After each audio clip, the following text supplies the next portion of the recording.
சிறுதுளி பெருவெள்ளம் மழைநீரை சேமிப்போம். ஹாய் ஃப்ரெண்ட்ஸ், எல்லாருக்கும் வணக்கம். நம்ம இன்றைக்கி பார்த்தீங்கன்னா பூசணிக்காய் குழம்பு தான் செய்ய போகிறேன். அதுக்கு பார்த்தீங்கன்னா பூசணிக்காய் வந்து ஒரு 300 கிராம் அளவு இருக்கும்.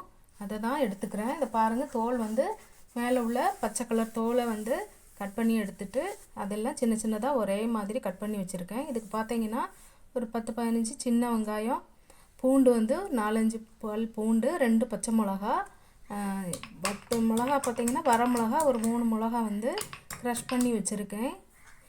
இதெல்லாம் வந்து இடித்து எடுத்துக்கலாம். பாருங்கள், நான் பூண்டு வந்து சதைச்சி எடுத்துருக்கேன். அதே மாதிரி சின்ன வெங்காயமெல்லாம் நம்ம இந்த உரலில் இடித்து எடுத்து வச்சுக்கலாம்.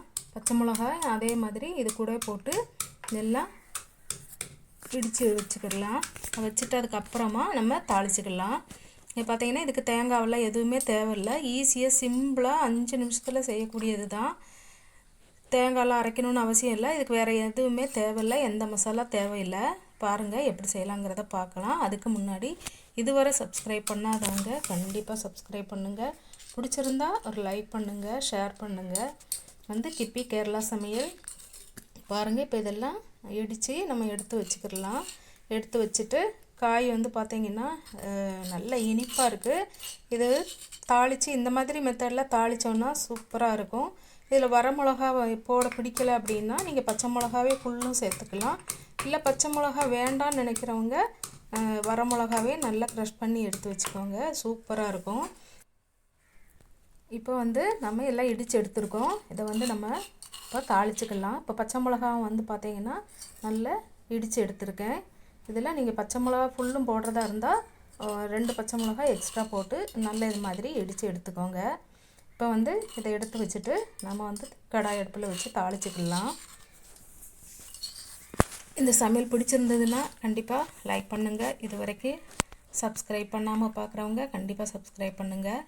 பாருங்கள், இப்போ இதெல்லாம் வந்து நாம் இடித்து வச்சுருக்கோம். இதே நம்ம கட் பண்ணி சின்ன சின்னதாக கட் பண்ணி வெங்காயம் பூண்டெல்லாம் கட் பண்ணி போடுறதா இருந்தாலும் அந்த மாதிரியே செஞ்சுக்கிடலாம். ஆனால் அது இடித்து இந்த மாதிரி செய்கிறது வந்து நல்ல ஒரு வாசனையாக இருக்கும். கண்டிப்பாக நீங்களும் ட்ரை பண்ணி பாருங்கள். பார்த்தீங்கன்னா இப்போ இதுக்கு தேவையான அளவுக்கு நான் வந்து ஒரு 1.5 டேபிள் ஸ்பூன் அளவுக்கு தேங்காய் ஊற்றிக்கிறேன். தேங்காய் ஊற்றி எண்ணெய் நல்லா சூடானதுக்கப்புறமா நம்ம வந்து இதில் கடுகு ஜீரகம் போட்டுக்கலாம். நீங்கள் கடுகு உளுந்தம்பருப்பு அந்த மாதிரி போடுறவங்க எல்லாம் போட்டுக்கலாம். கடலைப்பருப்பு அந்த மாதிரி போடுறதா இருந்தால் அதுவும் நீங்கள் போட்டுக்கலாம். நான் வந்து கடுகும் சின்ன ஜீரகம் போட்டிருக்கேன். கடுகு 1/2 டீஸ்பூன் போட்டு சின்ன ஜீரகம் பார்த்திங்கன்னா ஒரு சிட்டிகை அளவுக்கு போடுறேன். அது நல்லா பொரிஞ்சதுக்கப்புறமா நம்ம வந்து இடித்து வச்சுருக்க வெங்காயம் பூண்டு பச்சை மிளகா இதெல்லாம் வந்து நம்ம அதில் போட்டு நல்லா பரட்டி விட்டுக்கலாம். அந்த பச்சை வாசனை போகிற அளவுக்கு நல்லா வதக்கி விட்டுட்டு அதுக்கப்புறமா நம்ம வந்து வர மிளகா பொடிச்சு வச்சுருக்கோம் இல்லையா, அதை போட்டு லைட்டாக மிக்ஸ் பண்ணி விட்டுட்டு அதுக்கப்புறமா நம்ம காய் போட்டுக்கலாம்.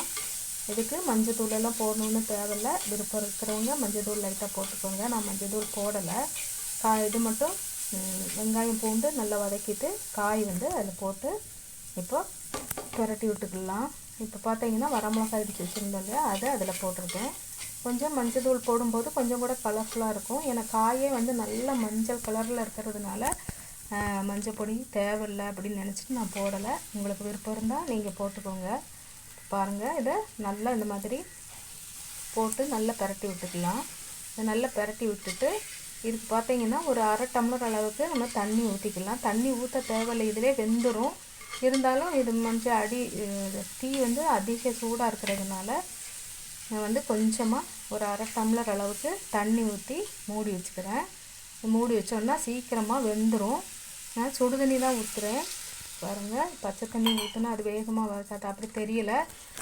வந்து காய் கூடவே நல்லா பரட்டி விட்டுட்டு ஒரு 1/2 டம்ளர் அளவுக்கு தண்ணி ஊற்றிருக்கேன். ஊற்றி இது நல்லா மிக்ஸ் பண்ணி விட்டுட்டு மூடி வச்சுக்கலாம். ஒரு 5 நிமிஷம் கழித்து நம்ம திறந்து பார்க்கலாம். இப்போது மூடி வச்சாச்சு. பாருங்கள், இப்போது நல்லா வெந்துருச்சு. தண்ணியெல்லாம் வற்றி நல்லா வெந்துருச்சு. நான் இடையில ஒரு டைமு பரட்டி விட்டேன். நீங்களும் அந்த மாதிரி இடையில பரட்டி விட்டுக்கோங்க. பாருங்கள், நல்லா வெந்துருச்சு. நல்லா சாஃப்டாக இருக்குது. பாருங்கள், கரண்டி வச்சு நம்ம அமுக்கும் போதே பாருங்கள் நல்லா வெந்து உடஞ்சிருச்சு. இது நம்ம சாப்பாட்டுக்கு தயிர் சாதத்துக்கு இதுக்கெல்லாம் சூப்பராக இருக்கும் டேஸ்ட்டாக. கண்டிப்பாக நீங்களும் ட்ரை பண்ணி பாருங்கள். சாம்பார் சாதத்துக்கெல்லாம் இது ஒன்று மட்டும் இருந்தாலே போதும். இல்லைன்னா நம்ம சுடு சோறில் வடித்த உடனே இது வச்சு சாப்பிட்டோன்னா சூப்பராக இருக்கும். நீங்கள் ட்ரை பண்ணி பாருங்கள், கண்டிப்பாக எல்லாருக்கும் பிடிக்கும். இதில் பார்த்தீங்கன்னா கருவேப்பிலை போட்டுக்கோங்க, மல்லி இலை போடுறதா இருந்தாலும் அதுவும் லைட்டாக லாஸ்ட்டு தூவி விட்டுக்கோங்க. இந்த டைமில் கருவேப்பிலை போட்டு நல்லா மிக்ஸ் பண்ணி விட்டு இறக்கி வச்சுருங்க, சூப்பராக இருக்கும். இதில் பார்த்தீங்கன்னா இப்போ நான் கொஞ்சமாக ஒரு டீஸ்பூன் அளவுக்கு தேங்காய் எண்ணெய் ஊற்றிக்கிறேன். நல்ல வாசனையாக இருக்கும். நீங்கள் கண்டிப்பாக இதை ட்ரை பண்ணி பாருங்கள், கொஞ்சம் அளவு எடுத்து. எல்லாருக்கும் பிடிக்கும், இது சூப்பராக இருக்கும், செம்ம டேஸ்ட்டாக இருக்கும். நீங்களும் இதே மாதிரி செஞ்சு பாருங்கள். இது வரைக்கும் சப்போர்ட் பண்ண எல்லாருக்கும் ரொம்ப ரொம்ப நன்றி. கண்டிப்பாக பிடிச்சிருக்குன்னு நினைக்கிறேன். பாய்.